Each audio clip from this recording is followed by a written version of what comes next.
Tribe members. I am Jessica from Willow Vines Intuitive Vibes. Just like and share, comment, whatever. But this is like, I don't know, maybe a story time or a share, whatever you want to call it. I don't even know. I kind of don't know where to begin, to be honest. Because I'm just venting. And I'm going to try not to cry. I really am, because a lot of times when I talk about personal things, I get emotional. But, okay, so when it comes down to me and my children's father, I was very young when I met him. And, I mean, I had my son when I was 18, so we'll just, like, you know, that sets the time frame, I guess. And I'm not going to get into every detail of all that stuff, because there are some things that I felt and went through that I've never said, and I don't feel like saying it right now. I really don't. But anyways, we got divorced back in 2012, and during that time, we were still living together, because it was like right before we got divorced, and then a short time after, he had a mental breakdown. Yeah, he did. He literally, I didn't know this at the time until after the fact, but I was on the phone with my Aunt Kelly, which is my dad's brother's wife. And we used to talk all the time. We Skyped, and, you know, we were drinking buddies and whatever, like, because there's a distance between us. She lives in a whole other state. So anyways, we were talking, and my kids were very little at the time. And we talked all the time. Like, it wasn't uncommon for us to be talking. We'd share recipes. The light's flashing. I'm so happy. Anyways, yeah, we share recipes, and we do all kinds of, I don't know, like,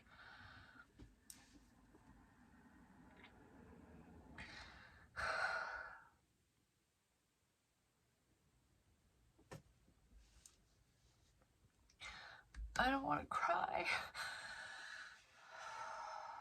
She was my best friend.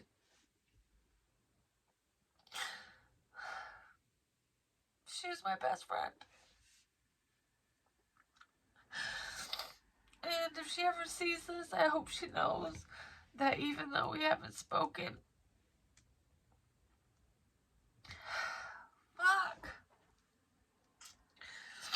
in a very long time, I still consider her my best friend. I love you. I love Uncle Brent too. I really do, but me and Aunt Kelly have, I don't know, we have a connection. Even if we agree to disagree on certain subject matters and stuff, her and I are very similar. Like, I don't know, I just, she's so bubbly, and she's a beautiful person inside and out, and I love her personality. She's one of those people that's like, she's very outspoken.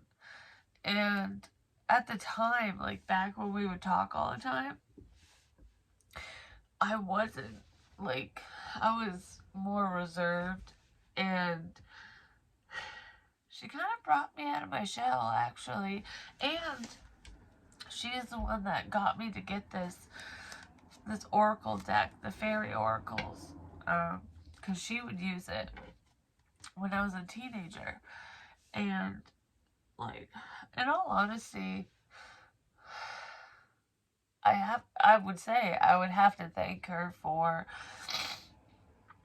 leading me down this path, because even then, when I was interested in stuff in the metaphysical. I didn't understand it and whatever, and it was too difficult at the time, but she planted the seed. You know, she did. She did. And I love you for that, Aunt Kelly. I love you for many reasons.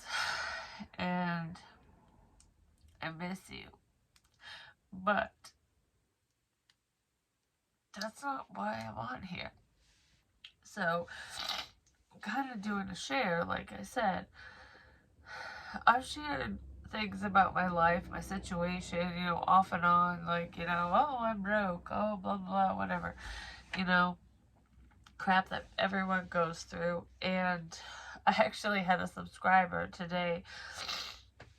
She's a client of mine. I've done personal readings for her, and her first name begins with O. I'm not going to name your name because I don't know if you want me to, so I'm not going to, but um, she is just a wonderful person.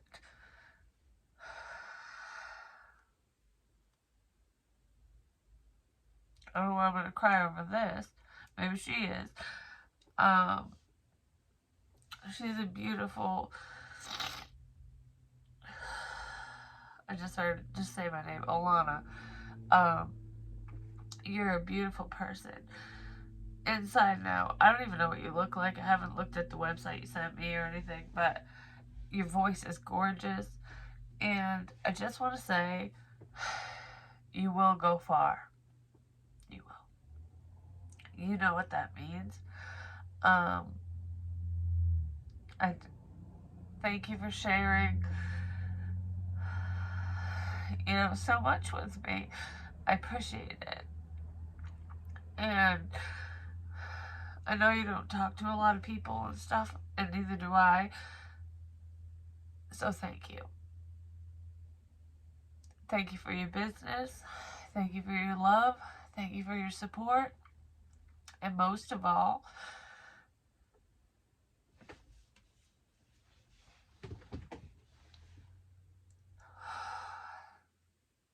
thank you for your friendship.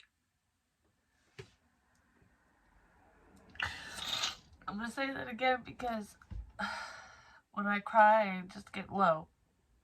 Thank you for your friendship. It might be through email right now, but it means a lot. Alright, so we need to get out of cry land. I'm just going to say, because I'm not going to cry through this whole fucking thing. I'm just not going to.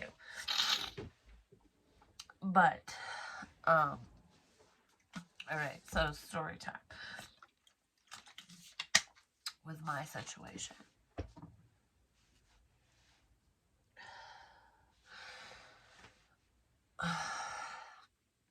I married my kid's father when I was very young.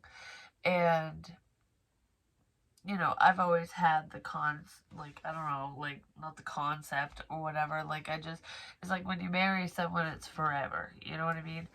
And I had every intention of that. But things happen and life happens. You know what I mean? There was... We were too young, you know? Shit happened so fast. Excuse me. I just ate a burrito. So I'll burp. But anyways, me and my son made dinner together. He's such a good cook. But anyways, he takes after me. He really does. Him and I can just come up with recipes. It actually reminds me of the relationship I have with my aunt, because we would talk about recipes all the time too. It's like my whole life revolves around food, whether I eat it or not. Just saying. But anyways, I met him when I was young, and I got pregnant with my son. It was not planned, but it was not a mistake, and I've told him that, and I mean that. It wasn't. I love both my children more than life itself, you know what I mean? and everything happens for a reason. And I've always wanted to be a mother, and I did the best that I could. And my kids would probably tell you that I'm a very good mother. You know, I'm very honest. And I've questioned that before, actually, because of the road that I went down, being a drug addict and shit, and not making the best choices in life. You know, I graduated and all that crap, and I started college and stuff, but I've questioned it. Like, should I have been that honest? Because, like, I remember growing up, my kids, growing up as a kid, my parents weren't honest with me about the things that they've done. Like, they weren't honest about smoking weed and whatever, you know, and that was taboo back then. Nowadays it's like second nature. People talk about it all the time, you know. Um and they definitely wouldn't have admitted to anything else, you know what I mean? Which, that's their prerogative, that was their decision, and that's just how it was. But when I was a teenager and I found out, like, oh, you know, my parents had smoked pot before and they lied to me, it was almost like, what can I believe? You know what I mean? So I vowed to not do that. And there's a time and a place. You know, it's not like I would just come out randomly and say this shit, but when your kids get into high school and they start, you know, meeting new people and getting into those bad crowds and stuff, and in my area, there's a lot of bad crowds. I was very, very open with my children. Started with my son because he's older. I started seeing signs and stuff, and I was just like, okay, you know, weed, I don't give a fuck about it. I don't. I really don't. Like, whatever. And my son has anxiety, severe anxiety, because of a childhood trauma that fucked him up for a long time. And marijuana helps. He's talked to me about the issues from the past and stuff that I'm not going to say on here, but um, it helps. It helps and it hurts at the same time. It's almost like he's become more social. He interacts with more people, but he still hasn't dealt with what he needs to deal with to move forward. And it has, it's caused problems in his life, and I know that. But that's for him to sort out, and I will always be here to help him if he wants it. But I'm like shaking from the inside right now. It's like I feel so cold. I'm not cold on the outside though. I feel like I'm just like, I don't know how to explain it. So I don't feel like that's fully me. But I just want to say, like, anyone who judges my parenting, fuck you. Because it's none of your fucking business, is what I want to say. And I also want to say that my honesty has paid off, because he has come in contact with meth heads, crackheads, fucking all kinds of shit. And guess what? Yeah, you know, he might have dabbled in a couple things, but he's never done really hardcore shit. And he stays away from you know, I'm an ex-heroin addict, and he stays away from all that shit. Anyone who ever offers it, he's like, he won't touch it, because he knows, because we've talked about it, and he knows I'm being honest. And I've told my daughter too, now that she's older, and I hope she listens too. I really do. And I hope that their friends hear this, and I hope they listen too. And I have helped at least one of his friends. I tried to help multiple when I welcomed them into my home, but one of them just wouldn't listen, and that's his lesson to learn. It's not mine. And I wish him the best, and I still care about him, and he knows who he is. And the other one, I wish you the best too. No ill will. And I'm so proud of you, is what I want to say, because there's progress, you know? Um, I guess the least I can say is as long as those two were living here at different times, they were clean. It's progress enough for me. You know, I did the best I could. I tried. But it's up to them. And when you're young, sometimes you feel invincible, and that's for them to learn, you know? But I did what I could. And I always will. You know, I didn't have to welcome anyone into my home. I didn't. But I wanted to give them a chance, you know? I wanted to give certain people a fighting chance. And to know, this is making me emotional. I wanted them to know that no matter what their parents think, no matter what their upbringing is, no matter what they've been through, that there's at least one person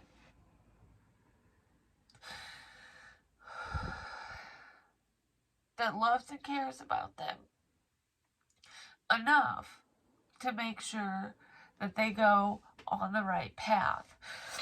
And I'm not saying that these children's parents, these kids' parents, don't care about them. I'm not saying that at all. I'm just saying I did what I could to show support, to give advice, you know, from someone who's been there. And sometimes that's what you need. Sometimes it's not enough. That's why I always say we gotta get them when they're young.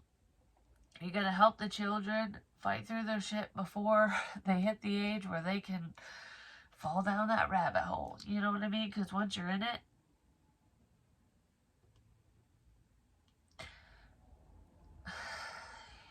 it's really hard to get out of it. And a lot of people don't. And if you've ever battled with addiction, you totally understand that. But that's not what I'm on here to say. I want Ryan and TJ to know that I care about them. And you guys are always welcome in my home. You can visit. You can always talk to me. If you ever need advice, I'm always here. You know, I am. And I mean that. And actually, there's a few other people that were my son's friends who have gone down a not so healthy road, and they know who they are. And if they see this and they want to talk, they can talk to me too. Um, I'm thinking of one person in particular. His name begins with B, but I'm not going to say his name because I don't know. I don't think he'd want me to. So I'm not going to, but I'm here. I'm here for a lot of people. And not a single motherfucker is here for me, I'm just gonna say. I mean, I have my tribe, my Willow Vibes tribe, and like I said, I've got subscribers who are very sweet and kind and whatever. And, you know, I could talk to my mom. But that's, I don't know, like, that's it. And when, I don't want to get into that, but whatever. So the reason why I'm on here was to share my story, which that's part of it. Um, so anyways, yeah, we got divorced in 2012, and we lived together, me and my ex, my kid's father, and he didn't handle the divorce well. The reason why we got divorced was because I found out he was infidelity.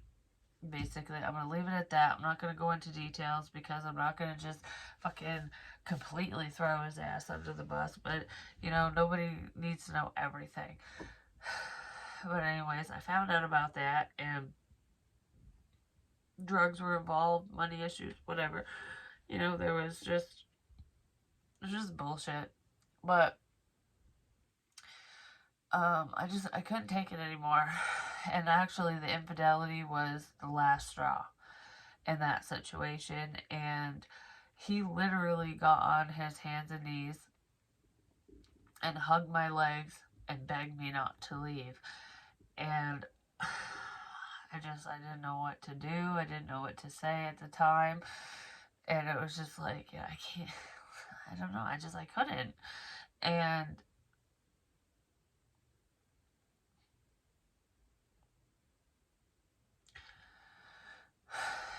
he had a breakdown, a mental breakdown. And after the fact, like I said, I found out I was on the phone with my aunt, and he was, fucking hey, I'm so sorry. I'm teary eyed. Um, he, he was down, um, in the driveway. They had a dirt driveway up at the top. It was like half tarred and then whatever. And then turned to dirt. Well, he was sitting out front of the fence, and he was like going like this, rocking back and forth, just sitting there, numb.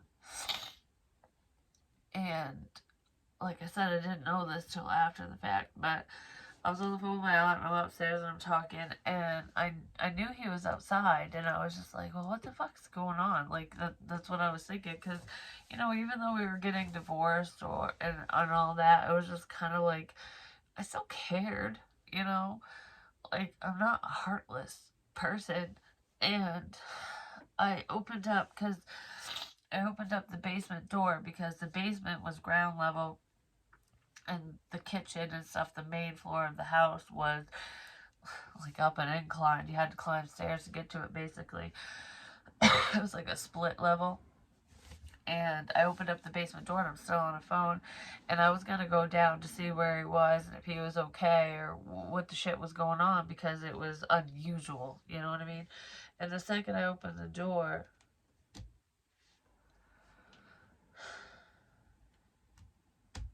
I can't even look at my cards um, without getting teary-eyed. The second I opened the door, I had a 45 pointed to my face. And I remember going, like, I didn't know what to say. Like, I was just kind of like, I froze. And I said, I gotta call you back, is what I said to my aunt. And I hung up on her. And then I went like this, and I was like, it's me. You know, like, I didn't know what the hell was going on. I was like, is he on drugs? What the fuck? Like, I had no clue. And I was just like, oh my god, because this had never happened before. And I was just thinking, oh my god, I'm gonna fucking die tonight. Like, you know, it was terrifying. And I'm just like, shit. Well, I don't know how to explain it. I don't even know if he fully remembers every moment. He does. He lies if he says he doesn't. I'm just gonna say because he does. He's probably gonna really pissed at me for sharing this, but I don't care. It was traumatizing. My babies were asleep down the hall.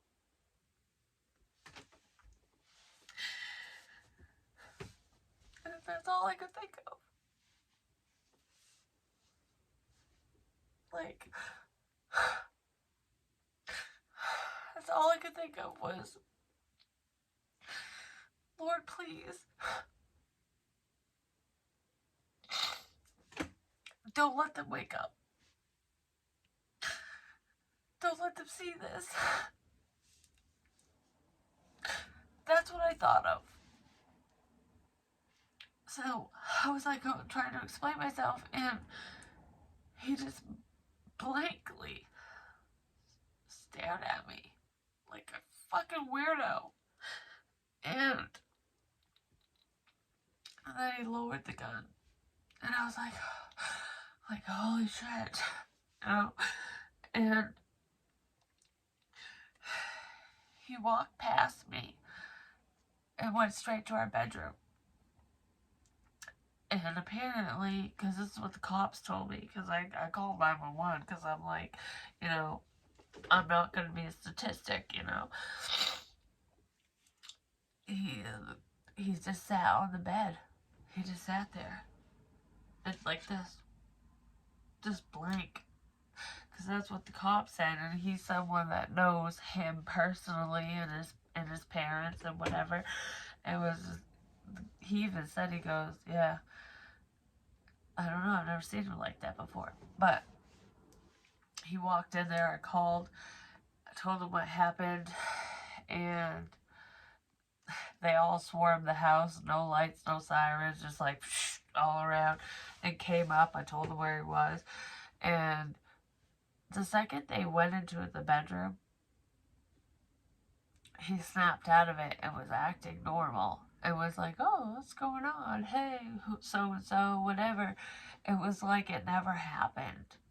And they were like, well, we have to take you down for an eval and blah, blah, blah, whatever. So they took him away. They never took him to jail or anything. They just took him to the hospital, and he passed all his evals, apparently. And they called me and said, can he come back? And I was just like, yeah, because I knew there was no weapons there, because the cops had seized the weapon and put it under the front stairs of the house, because I had never handled a gun before, and I didn't know how to handle it, and I didn't want to, I don't know, I just, you know, I didn't want to touch it unless I understood it, is what I felt at the time. So I called my landlord, who lived down the hill, and I asked him, I said, okay, well, you know, we had an incident. Can you please come pick up this weapon, put it in your gun safe, and I will let you know when I'm ready to pick it up, or when it can be released into his custody, whatever, because it was his. I was like, you know, it's not your property, but could you please do this for me, just cuz. And he said yes. And I was never worried about him keeping it, and he did give it back. It was a family heirloom or whatever. It was from my kid's father's grandfather. And, yeah. So I just made me feel more comfortable not having it in the house, because that was the only weapon until I was out of the house. You know what I mean? And then he gave it back. Everything was whatever. So there was that incident. And then, you know, we moved on. He dated people, I dated people. It was just, you know, we were living our own lives, and we always co-parented. We always did. And the one thing I will always say about my kid's father is he's always provided for his children. You know, he might not always be emotionally there, but he's always been there. He's always been around, you know? And my kids will always say that, and I'm glad, because they've grown up with a dad, you know what I mean? And he's not a shitty dad. It's has nothing to do with that, because, you know, just because he isn't emotional, or he's hard to talk to sometimes, he's there for all the other things. You know what I mean? It's almost like I make up for all the things that he lacks, I guess. So the kids have had a balanced upbringing, and I'm very thankful for that. I'm very thankful that he never bailed on them. He actually, financially, for many, many, many years, had never bailed on me either. Even after the divorce, you know, if I ever needed something for them or me, he was there. Like, financially. Emotionally, no. He wasn't even there emotionally when we were together. There was always a detachment. Like, it was always a struggle. But, you know, we were better off friends, you know, and I always thought we were friends. I really did. And I was always like, you know, I'm so lucky, because my kids have a great dad. You know, he pays, you know, he takes care of them, he pays child support. He's like, they've never been without, you know, between different family members and him and me and whatever. Like, you know, we might suffer sometimes, like, lack some things financially, but my kids have never been without. Never. They don't know what suffering is. I'm just gonna say, when it comes to that, they have no clue. And I'm grateful for that. I really am. We've always had enough. And no matter who he was with or who I was with or whatever. And um so he's a good dad. He's a good dad to his children. But he's a shitty partner. Or he was with me. At least, because sometimes you know, people just don't mix. You know what I mean? So I can't say that he won't ever find someone that he meshes with. You know what I mean? Like, so I guess when I say that, I'm not calling him a complete whatever. It's just him and I know. You know what I mean? I don't know how to explain it. But anyways, I always thought we were friends. Because he was there for the kids and me and whatever financially. And in the place that I'm in now, fast forward quite a few years, um, it started off, my mom rented this place, and he didn't have a job and was down and out, needed a place, and he ended up staying here because my mom, you know, is my kid's father and whatever. There's a lot of things I'm leaving out, I'm just saying. But anyways, she let him live here, which was fine.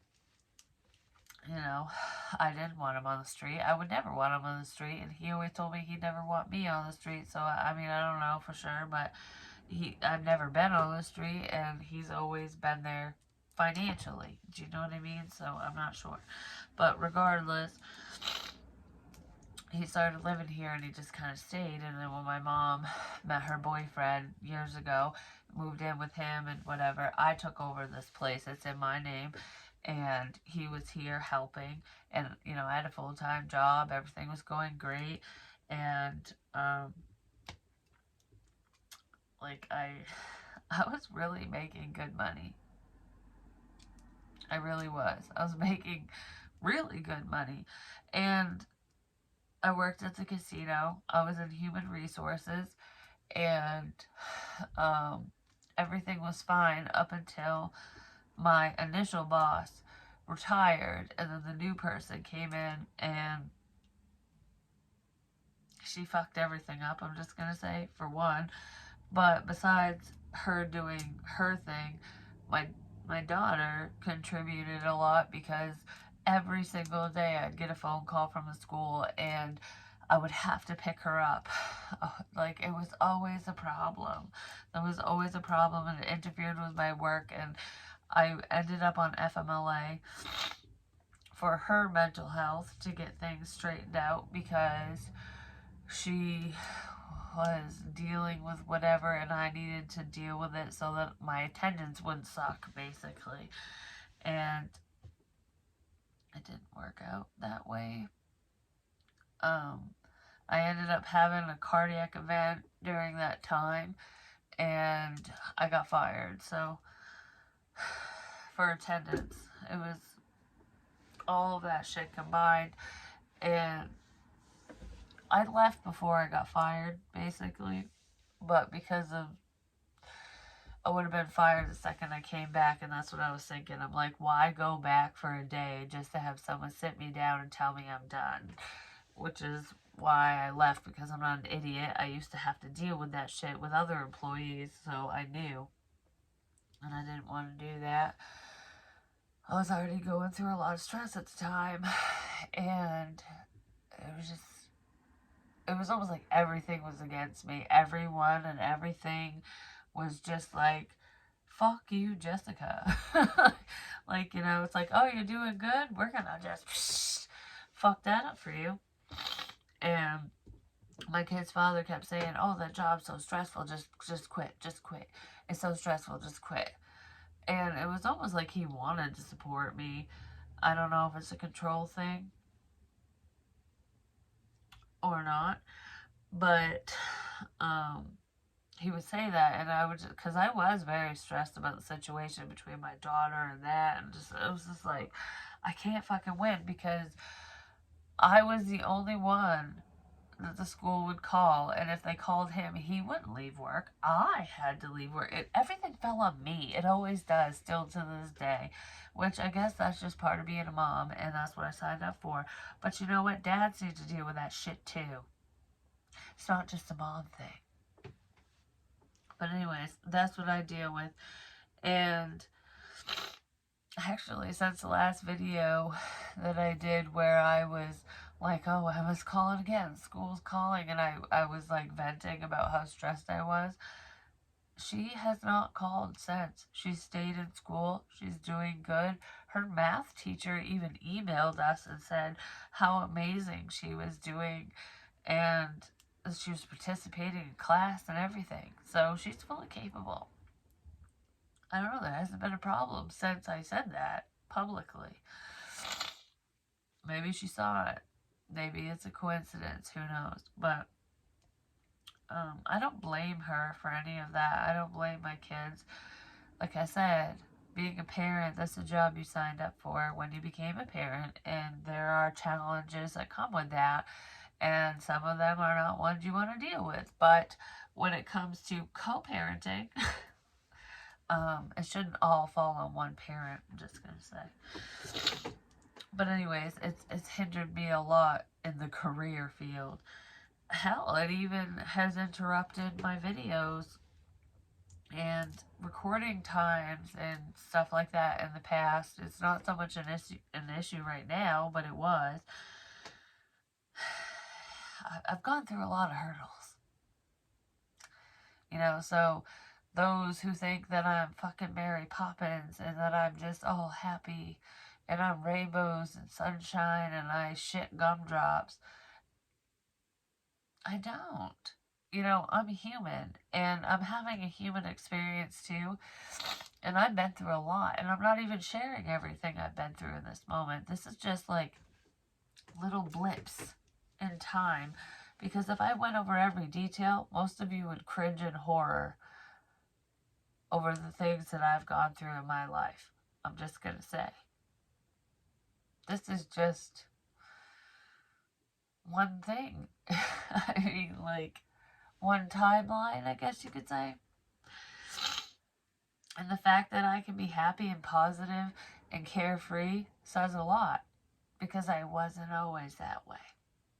And I'll get there. I'll explain. So anyways. So all that crap happens and whatever. And then fast forward to last year. Because we'll skip a bunch of other crap. Thanksgiving. Everything's fine. Thanksgiving, I message my friend. He's a dude. Okay? I message him. Yes, I had a crush on him. But anyways, I messaged him and I said, Happy Thanksgiving or Happy Turkey Day, because that's what I say. And we started talking just a little bit. And ever since that conversation, shit has gone fucking south. You know, the energy just went. It went from like nothing to and it's like, what the fuck? Because I'm going to tell you right now, like I said, I'm an ex-addict. We're always in recovery and whatever, because you always have to just continue to stay on the straight and narrow. And that is the truth. But in all honesty, this time around in recovery, I have not thought about doing drugs at all. At all. I don't even want to. Like, sometimes I judge myself for even thinking that it felt good, because it's like, why? Why did I do that? Like, when before I would think about it and think about it and think about it and go, oh my gosh, like I need it. Like, I don't know. I'd have moments of weakness. I haven't had that. I haven't. It's almost like I never did anything in my life. And I think a lot of that has to do with spirit and my prayers. Because when I quit cold turkey this very last time, it sucked so bad. I wanted to off myself. Day 7, I was like, I've had enough. I didn't sleep. I was in so much pain, physically, emotionally, mentally, everything. It was like, I know I can't do this. I've gone this far, but it's like I can't keep going. I like, if this is what life is, fuck it. You know, like that's what I thought. And I kept thinking to my kids, I'm like, I can't do that. I can't do that. I can't do that. I can't do that to my kids. You know, but I wasn't. It's almost like in that moment, I wasn't doing it for myself. It was, I didn't want them to suffer. And I literally said out loud when I was praying my ass off, I said, if I can't go to sleep, if this doesn't stop tomorrow, I'm done. I won't be here anymore. And I shit you not. I shit you not. After all the praying and all the shit that I said, what I wrote down in my book, everything, on day 8, well, that night I slept for the first fucking time in a week, and I woke up like I never went through anything. Like I never had an addiction. Like I never was in pain. I literally felt brand new. I woke up a brand new person, and I was like, holy shit. Like this is real. This is what people talk about when they say that God has come down and touched them, or that they just feel this divine presence and they're just this brand new person, and everything is just fixed. I never would have believed it in a million years until I experienced it. And in that moment, I was literally shocked. When I woke up, I'm like, I'm wide awake. I feel refreshed. I'm like, holy crap. This is the first time in my entire life that one prayer has been answered. I've never had an answered prayer until that moment. And it was so quick, so beautiful, and so life-changing that it led me down this path, which is why I don't regret the bad crap I dealt with, which is a lot. I don't regret it because I had to deal with that. I had to feel it. I had to see it. I had to experience it because it gives me an understanding for other people who are suffering. Because when they look at me and go, oh, you're so happy, you wouldn't understand. Yes, I do. Yes, I do. I've been abused. I've boyfriends and otherwise. I've been raped. I was a drug addict. I have a lot, okay, that I've gone through that I don't always talk about. And I do understand. I understand heartbreak. I understand attachments. I understand a lot of things, actually, because I've experienced it, which is why I understand.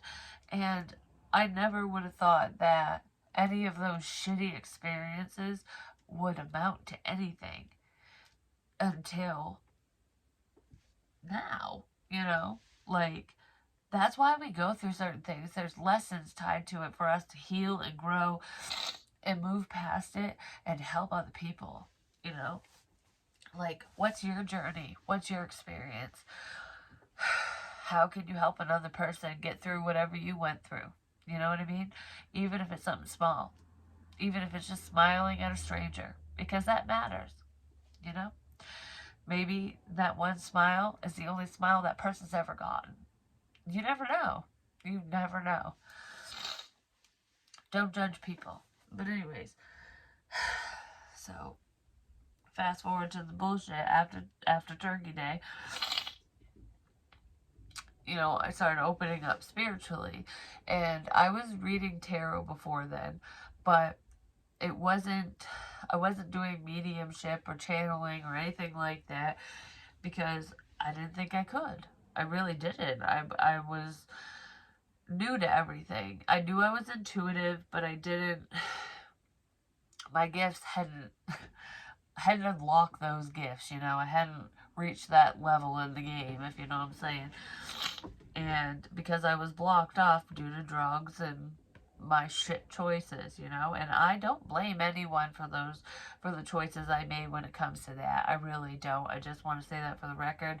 You know, family issues, relationship issues, just, you know, shit that happened to me, whatever. I don't blame any of those people for the decisions that I made that led me down the road of addiction. I do not blame anyone because I made that choice. And it felt good for me at the time. You know, and that is the fucking truth. I take ownership, I take total responsibility for the things that I have done, that I have said. For anytime I've hurt another person, I'm sorry, and I own it because I did it. You know what I mean? Like, and a lot of people need to do that. It's hard to do, just gonna say.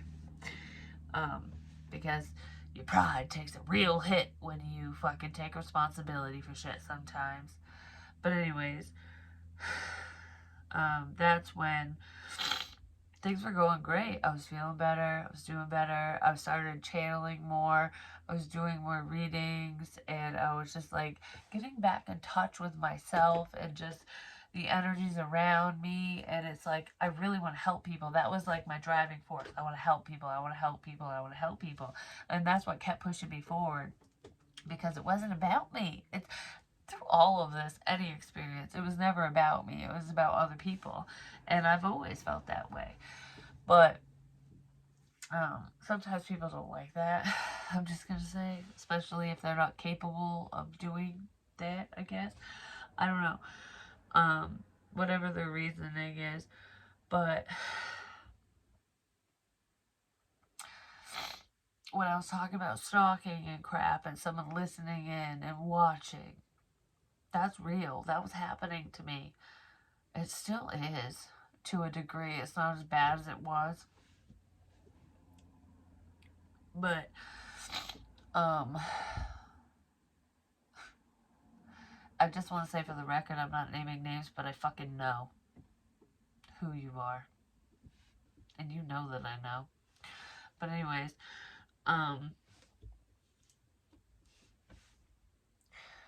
I would have conversations with my child because he's my hippie child. And yeah, you know, he smokes dope well, weed.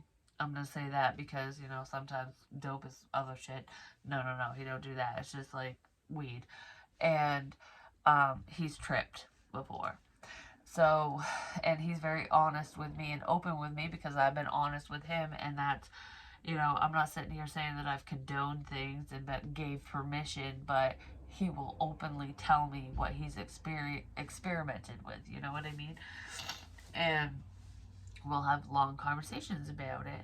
But anyways, we had a conversation about that, and then all of a sudden, not even shitting you, never had a problem like this a day in my fucking life. Not one problem. Okay? Never happened to me. Never had psychosis. And I've gone through withdrawals and rehab and all that shit before and all that crap. Never had this problem. Okay? And all of a sudden, I start tripping sack. And I know what that feels like because I've tripped before. I've done shrooms. I've done acid. You know? I know what it feels like. But I didn't connect the dots because I've never been slipped it before. No, like I knew what I was getting into in the past. And if you're wide open, spirit's talking to you and you're receiving messages and someone overdoses your ass on acid, yeah, that's going to become your reality. And it sent my ass to the loony bin. It sent my ass to the hospital too. I felt like I was stroking out and I almost died. I've already explained all of that. I'm not going to say it again. But I'm just saying, I almost fucking died. And I've experienced multiple issues with that. And then got sent to the crazy house. And I got cleared by 4 doctors. And the last one told me not to go home. Do not go back there because I don't feel as safe. And I said, I don't give a shit what you say. My kids are there. I'm going. And she goes, well, you're going against my professional advice. And I said, I guess I am. Well, I haven't tripped since. That experience never happened again because I started getting vocal. Even though people didn't believe me, I was still talking about it. There's so much I want to say about so many different things. Another thing, Happy Easter. On Easter, we had no money. No money for Easter dinner, nothing. I didn't even have Easter baskets for my kids. This is the first year out of 18 motherfucking years, 17 years, whatever, because it was 17 last year. No, yeah, 17 this year, because it was this past Easter. That I didn't do something for my kids. I wasn't in the spirit, but even before, if I wasn't in the spirit, I always did something for my kids. I didn't do a fucking thing because I had no fucking money, for one, and for two, it was just like, I don't know, it felt like nobody cared. I don't know, it was just a fucked up. It was just fucked up, but I wanted to at least do a dinner. Like, oh, we'll do a ham dinner, whatever. You know, because even if I can't buy you anything, I can cook you a goddamn good meal. You know what I mean? That's just how I am. And, yeah, exactly. I was going to say the light went out when I was back on. I can cook you a good meal. And it's made with love. So, I wanted to do it, but I didn't have the money. I literally had like $5. And I was going to go down and get a milkshake. That was my plan. I was like, well, I can't do much with $5, and I wanted a milkshake, so I was like, fuck it. At least I'll get that for Easter, you know? I was just going to go to McDonald's and get one. And I had said in a prior reading, did I even say it in a reading at that point? I can't remember if I said it in a reading at that point, or if I said it after, or if I just said it alone in my room when I was channeling and writing in my book, because it's in my book. I wrote down check cards. I did say it in a reading. I said check cards. And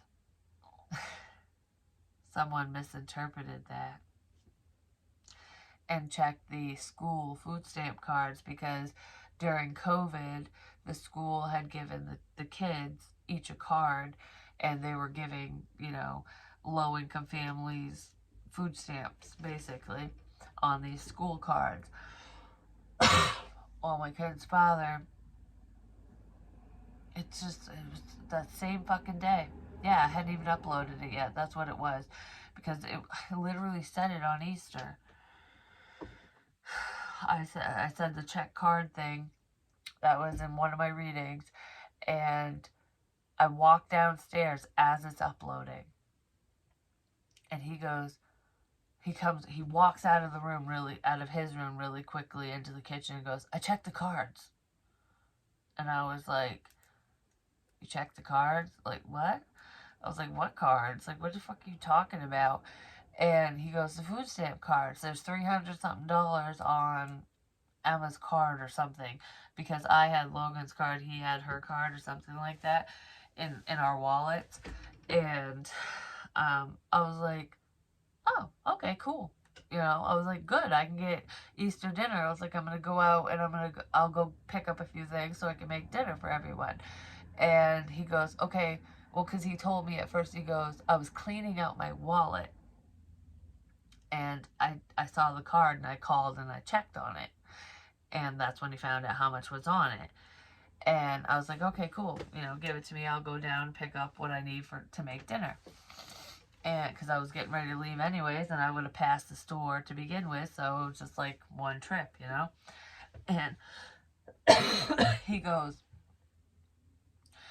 I gotta go get it out of my truck. And I went, I was like, what? Like, in my head, I'm going, wait a minute. You just said you cleaned out your wallet and you called on it just now, but it's in your truck? That makes no fucking sense. And in my head, when he said that, I shit you not, he had scratches on his face too, right here.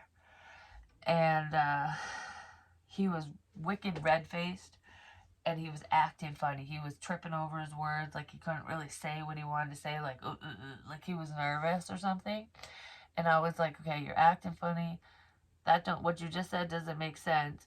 If you just checked it, why the fuck is it in your truck? And what popped in my head was the 9mm gun that he has as a Taurus. And he keeps it in his truck, in his work truck. And I was like, that literally, that image of that gun, that's all I saw. I didn't see him do anything with it, but in my head I saw the gun and I went, like, I almost went into panic mode. But I'm like, all right, it's just a thought in my head. And I was like, oh, it's in your truck? All right, well, I'll get it when I get back, is what I said. I said, I'm just going down to get a milkshake. I'll be back in a few minutes, and I'll grab it from you and go to the store and whatever. And he was like, no, no, no, I'll go to my truck right now. And he was just kind of like, no, no, no, I'll go to my truck. Like, he was nervous. I don't know. I was just like, something's fucking off. I don't care what he was thinking. I don't care what the fuck was gonna go on. I'm not pointing fingers. I'm not blaming. I'm just saying that's what I thought in my head, and shit wasn't adding up, and my gut was going, go, go, go, go. Like, get the fuck out of here. And I was just like, all right, I'm gonna go get a milkshake, and I'll be back, and then I'll grab the card and whatever. And he didn't want me to do that, and I was like, I'll be quick. I promise. And I literally jumped in my car and fucking left. And the second I got in my car and I left the driveway, I'm like, I ain't coming back. I got my milkshake, but I'm like, where am I going to go now? And I started driving around. I was gone for hours because I was too scared to go back. I was too scared to go back because that was just fucking weird. And I wasn't wrong. I just know it. Like, no matter what the intention was, something was off. Something was off. Because then he met that psycho bitch that he lied about, which we're not even dating. We're not even together. Why lie about who you're going to be with and who you're dating and fucking and whatever? You know what I mean? And she turned out to be a fucking psychopath, I'm just saying. But anyways, besides her ass, when he was with her, out of all the people he's ever been with and all the situations, he's never treated me this way. He wouldn't give me child support, not a single penny, nothing. And he was just making life harder. And I was like, you do know, you're not, if you want to hurt me, great. Go ahead, say what you want, hurt me, but don't hurt your fucking kids. He even had them set up Cash App accounts to send them money as if that would count as child support. And he has never been like that. Never. I was just like, what the fuck? And he was being really mean. He was recording our calls. He was... Don't even get me started on half of it. So yeah, he's still here. Well, he's here now. I kicked his ass out, which is when he started living with the psycho one. Well, she kicked him out because she didn't want him there that soon, apparently. I don't know what the fuck their deal was. I really don't. Honestly, the God's honest truth, I have no clue what was going on between the two of them, and I don't fucking care.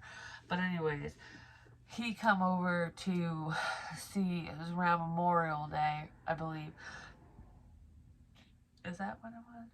Or was it? Yeah, it was around then. He had fucking COVID. He wasn't feeling good, so he comes over here.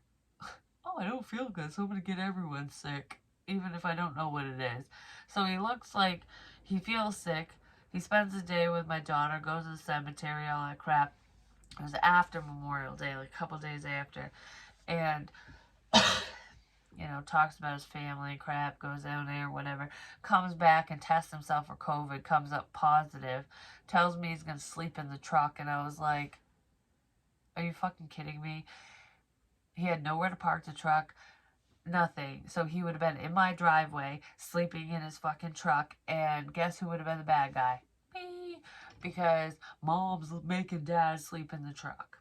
So I told him, no, there's a bed right there where you were. Go to bed. And he basically, you know, fucking dealt with COVID in there, and he never left. Yeah, he's paying the bills, he's helping with that right now, but I'm just saying. I just heard there's so much more to come.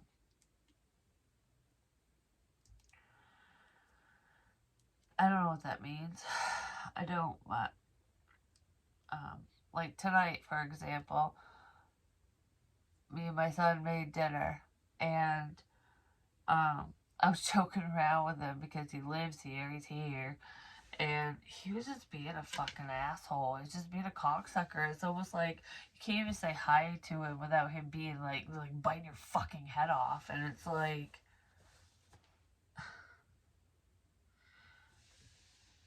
you know, I understand being tired.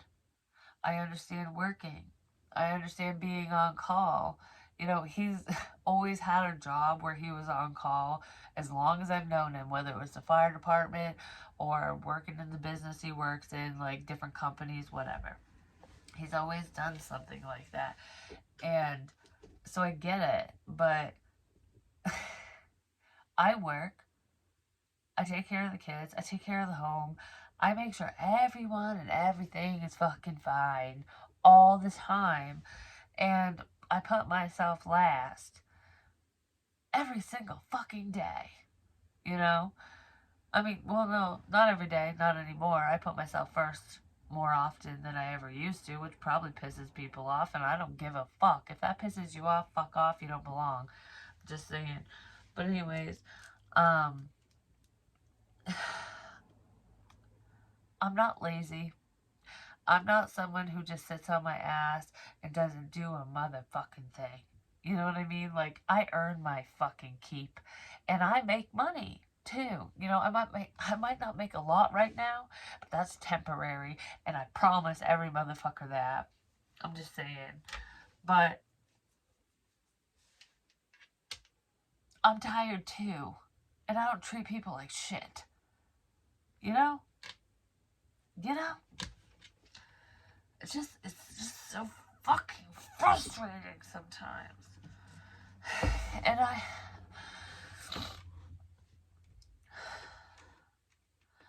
have no one to talk to about it. No one. But, you know, it is what it is. And anyone who meets him thinks he's fucking perfect and he walks on fucking water. He's Moses. He parted the motherfucking seas. No, he didn't. If he came close to the sea, he drowned. I'm just saying. Unless I was there to help him across. And I'm not saying he's helpless, and I'm not saying he's useless, and I'm not fucking calling him a shitbag. I'm just speaking the truth. Because this is what I feel, this is what I've experienced, and this is what is going on. And like I said, it isn't everything. He can look me dead in the face and tell me lie after lie after lie. Just know that when you watch this, I know when you're lying to me. I'm not a fucking idiot. And I just don't understand why someone that I'm not even dating, that I'm not married to, feels the need to lie. Why? Why? It makes no fucking sense. But anyways, obviously Spirit is here, and they wanted me to say this as well because the light's been going on and off and on and off and whatever, and I'm nowhere fucking near it. It's plugged in. You can see the cord. It travels. My hand's going wonky. Down there, and it goes into the plug over there on the outside. And I don't fuck with that thing. And I've recorded 2 or 3 videos now where that thing didn't blink at all. At all. Because that's what Spirit does. They show people. Like, it's not just a coincidence. It's not just happening just because. You know what I mean? Like, that's why that happens, because I was sitting there going, you know, you were blinking and answering questions before I hit record and then nothing. And it happened multiple times, and I was just like, what the fuck? But it's because people, certain people, not everyone, needs to see that there's no malfunctions with that motherfucking thing. It is Spirit that's doing that. You know? It's not me. I don't have a controller. I don't have, I'm not savvy enough for that shit. I'm just saying. I suck with technology, obviously. That's why I haven't edited anything. And I don't edit my videos, which I do that for authenticity purposes. And it just keeps it raw and real, because I feel like with tarot especially, you shouldn't edit.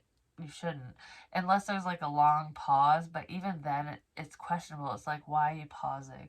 Like, why was there a cutoff when it's messages for people? You know, if you're going to stop and think for a second, it is what it is.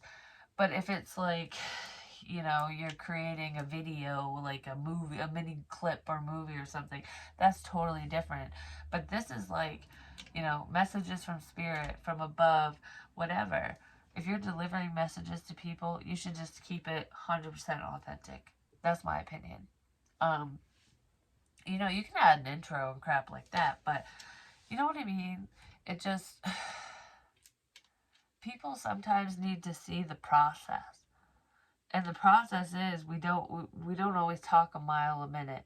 We don't always know immediately what a card fucking means. You know what I mean? It's sometimes we're gonna sit there and go, like, all right, we got the spread going. What is this? What is this? Because it's not for us. It's for you. You know what I mean? But anyways, I guess that's just my time story and my vent session or whatever. And I'm sorry I got teary-eyed. I'm sorry I cried. And I just want everyone to know that I am okay. I'm fine. And it's okay to vent. It's okay to be open. It's okay to talk. Some people might get pissed off. It is what it is. And, you know, I don't care. Because I don't live my life in fear. I really don't. If someone's going to do something bad to me,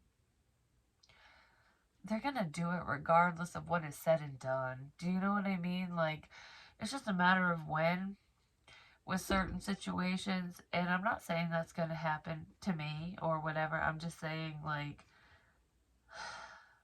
what I used to fear, what used to shut my mouth, no more.